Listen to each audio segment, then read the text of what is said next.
Wireless carriers are preparing to roll out 5G technology this week, despite concerns from aviation and transportation officials that it could disrupt aircraft. The rollout had already been delayed by a month. The Transportation Department and the Federal Aviation Administration wanted it delayed longer. But the CEOs of Verizon and AT&T are refusing. They are instead considering measures to limit 5G service around certain airports. The trade group Airlines for America has since filed an emergency petition. It claims 5G would, quote, disrupt as many as 345,000 passenger flights, impacting 32 million travelers, in addition to 5,400 cargo flights each year. For more, let's bring in Dana Wollman. She is the editor-in-chief of Engadget. Dana, thank you so much for joining us, and help us understand the conflict here, because you've got the FAA and airline carriers saying that 5G could disrupt flights, it could be potentially catastrophic, but then on the other hand, you've got another federal agency, the FCC, saying there's actually very little risk. So who's right? So before we get to the question of who's right, I think I should back up and say that the carriers have a lot of money on the line here. So combination of Verizon, AT&T, and T-Mobile, who's not actually involved in this drama, the three carriers collectively spent almost $80 billion early last year to purchase this additional 5G spectrum, which promises 5G that is both higher in bandwidth than what's currently available, but still at a low risk, they say, of the kind of interference that the FAA is worried about. So until now, they've paid all this money, and they're champing at the bit to roll out this expanded 5G service. So it was frustrating enough for them that they were forced to, or asked to, delay the launch by about a month. And their concern now is that they said they are worried that they are capitulating, that's the word, control over their service to the government. And the government, meanwhile, is worried about possible interference and safety issues. Specifically, they're worried that certain systems that pilots use in poor weather conditions could possibly interfere with 5G service at that spectrum. But it sounds like there is not unanimity even across the federal government about whether this is a risk or not, right? Right. It sounds, if anything, like an issue that the government would like to continue studying. And I think the carriers would say, without putting words in their mouth, that they've waited long enough and don't want to feel like this important and costly rollout with so much on the line is going to be held up indefinitely, especially with T-Mobile, the third big carrier that's invested in this technology, apparently not being subject to the same delays.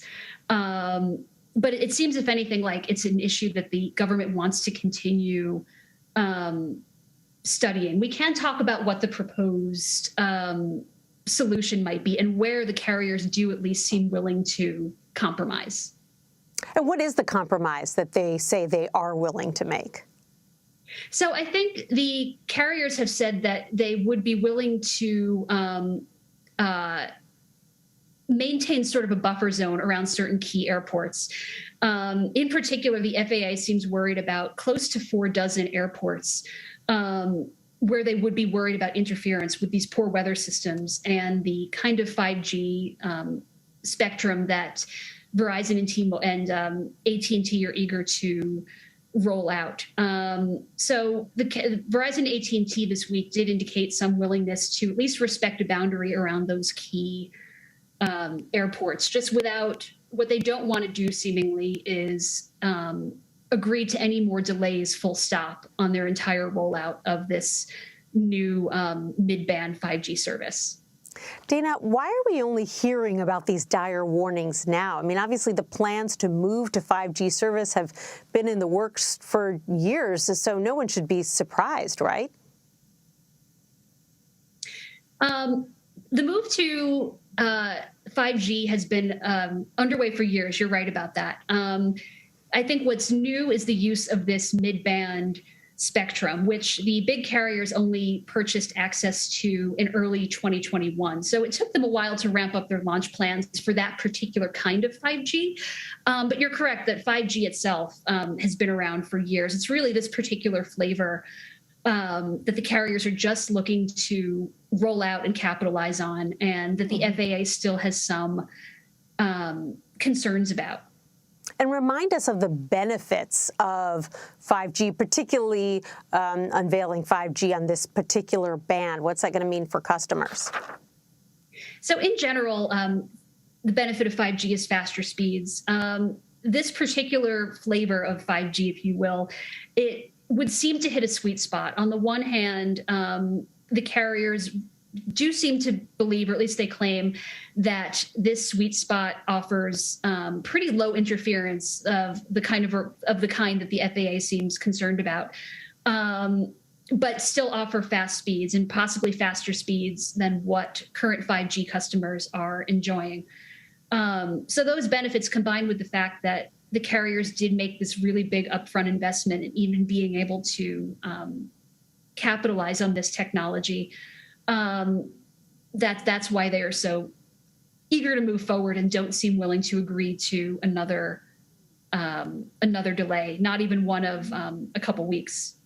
And finally, if I were planning a flight in the next few weeks, I might be a little alarmed based on what the FAA is saying. Is there a chance that this is going to impact flights? We've already seen thousands of delays and cancellations over the past couple of weeks due to COVID-related staffing shortages. Could this just exacerbate it? I think it's hard to say just yet what the effect will be on flight patterns, especially, as you said, given the effect that COVID is already having on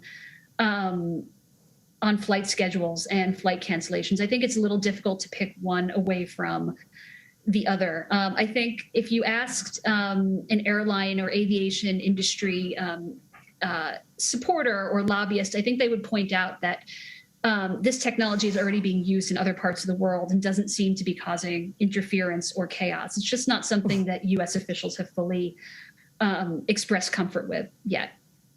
Got it. Well, Dana Wollman, thank you so much for breaking down this very complicated situation for us. I really appreciate it.